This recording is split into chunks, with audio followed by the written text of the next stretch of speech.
This mouse is a big deal. It's also got a big problem. That big problem could save you some money though. B-roll sequence.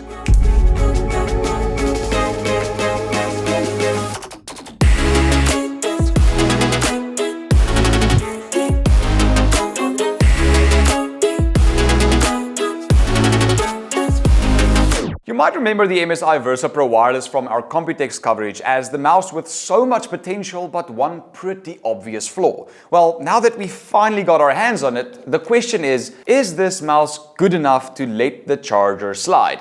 No pun intended.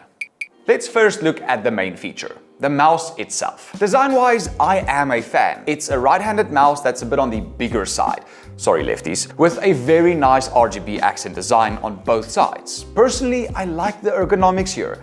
I prefer bigger mice and this one is both lightweight and sits comfortably in my hand. And while yes, it is similar in shape than the G502X Plus from Logitech, this doesn't have the issue where it feels like my pinky is constantly dragging across the mousepad.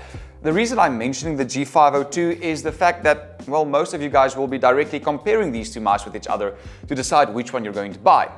Now, let's look at the buttons first. And hang in there because the Versa Pro comes with a lot of them. You've got 3 thumb buttons, one next to the left click, a 4-way scroll wheel, which also has a free spin toggle with this button right here, right next to the RGB button.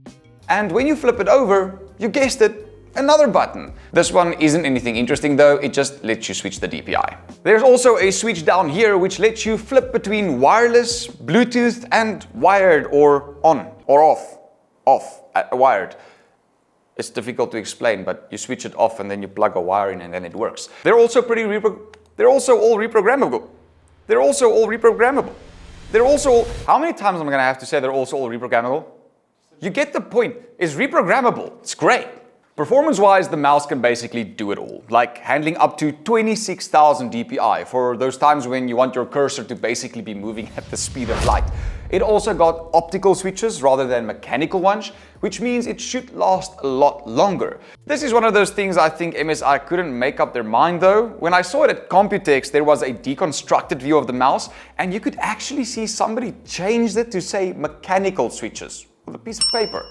But then they switched back to optical switches for the final launch. Another situation like that is with the polling rate. When this mouse was first revealed in 2024, it had a 8K polling rate, which has now been dropped to 1000 Hz for the retail version. I personally don't see a difference between anything over 1000 Hz, but some people on the internet swear that there's a day and night difference.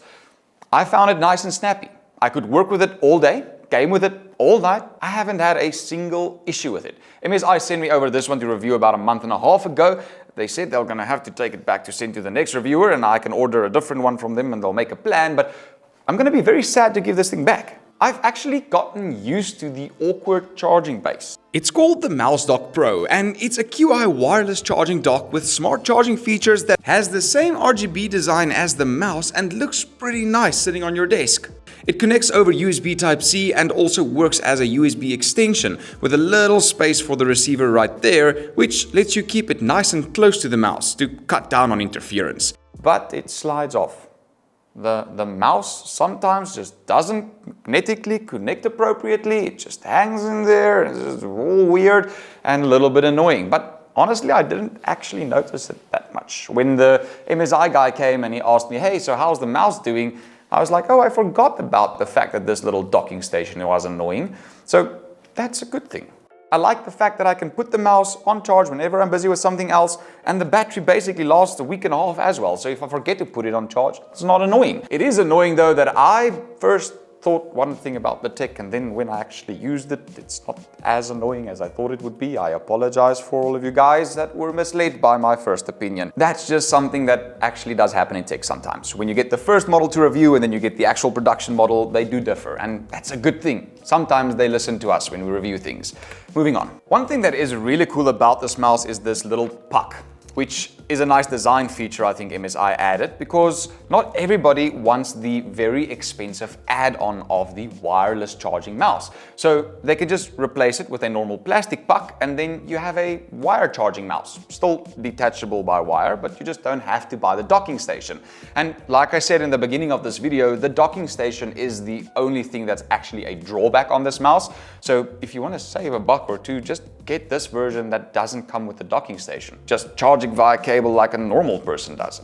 I'll leave the link for the cheapest version I can find down below in the description if you're interested. I'll also leave a link for our Discord server. If you're not on there, where are you? Come on, dude. We post the reviews there way before the rest of the world sees them. You want an inside scoop? Be on there. You want to ask us for a very specific review we need to do?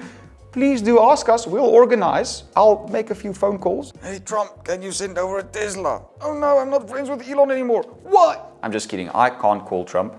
I can call Elon because he's in South Africa too.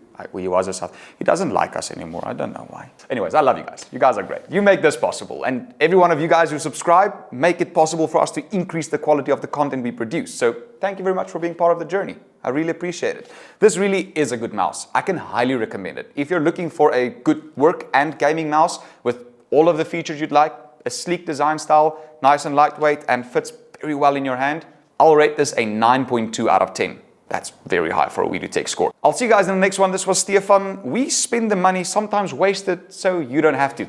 Cheerios. Bye.